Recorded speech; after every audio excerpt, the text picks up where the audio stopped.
Please subscribe to Facetv Africa and turn the notification on. Facetv Africa, ẹ jọ̀ọ́ subscribe hete. Face TV Muswobi. Israel Oladele Genesis tún ti gbá àmì ìyọba yìí o. Ó ti gọ̀gọ́ bọ́ọ̀lù. Ó sọ̀rọ̀. Ó sọ kambọ́rì kìkìkìkì nínú ọ̀rọ̀ nínú ilé ìjọ ẹ̀ níbi tó ti ń sọ̀rọ̀ nípa ètò òṣèlú èyí tó ń bọ̀ wá ní 2023 tó ń bọ̀ lọ́nà yìí.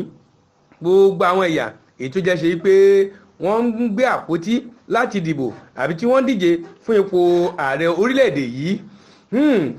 Oladele Genesis nígbà tó máa wí o ó pé ṣé ẹrẹ́ mi ní tèmi o èmi ní tèmi o àti gbogbo ohun tó sọ àti àwọn ọ̀rọ̀ ọ̀hún gẹ́gẹ́ bí ó ti ṣe pé ọmọ Ìgbò kan jáde nínú àgbájọ ó pé ta ló fẹ́ dìbò fún ìyẹn ó sì pé Lámùrín lòun ó dìbò fún gbogbo àwọn ọ̀rọ̀ yìí àti tó sọ lẹ́yìn ìgbà tí arákùnrin yìí tí ó sọ̀rọ̀ ọ̀hún àti tó ń fún ara rẹ̀ tó gbà lérò nípa ìdìbò èyí tó ń bọ̀ wá ní 2023 yìí gẹ́gẹ́ bí wípé bó ṣe ń fọwọ́ sọ̀yà wípé èmi ní tèmi èmi kì í ṣe ọmọ àlè kí wá nìdí abá nínú ọ̀rọ̀ tí mo fẹ́ kẹ́ gbọ́ yìí ẹ wá wò nínú fọ́nrán yìí kẹ́ gbọ́ ohun tí ó ń sọ.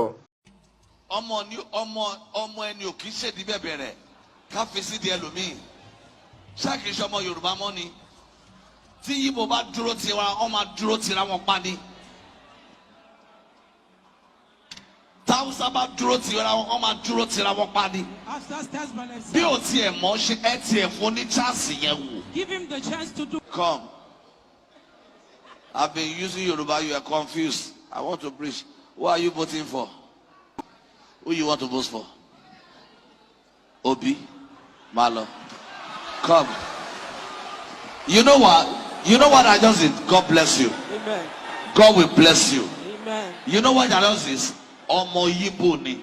Wọn kì í dára wọn. They don't betray themselves. Come here.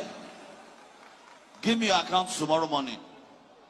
Mo kàn fẹ́ fa nǹkankan yọ fẹ́ yí Yorùbá ọ̀dàlẹ̀ ni. I want to make a point. Ọmọ Ìgbò kan di ojú kú. Ọmọ Ìgbò wọn lọ máa dúró sí. Till death they will stand by the Igbo guys. God bless you. Amen. I pray anyone that will become president and suffer this country again, before that day, that person will be put to shame. Amen. Hear me.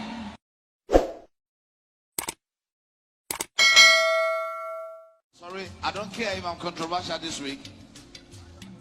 I cannot be a Yoruba boy and vote for Igbo boy. I vote for Tinubu. I support Tinubu. You like it or not, I don't care. You know me, I am not afraid. You know why? Because if I see another Yoruba person, I will support. That is the only Yoruba person I am seeing. Hear me, journalists, if you want to write, write. If you want to attack me, attack me. I am not a bastard. I cannot be a Yoruba boy and go and vote for Igbo. I'm not afraid. I don't care. I'm not afraid. I have not eaten from Tinubu money. I'm not asking him for money. And I will never ask him for money. I don't need his help.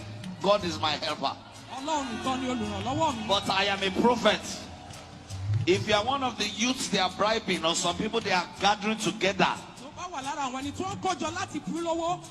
working on internet, listen. When he was not planning to become president, he was not moving from one church to another. Now he has started moving from one church to another. Delta person left there. Hausa Fulani is there. And we Yorubas are now against our own Yorubas. Please subscribe to Facetv Africa and turn the notification on. Facetv Africa, ẹ jọ̀ọ́ subscribe hete. Face TV Muswobi.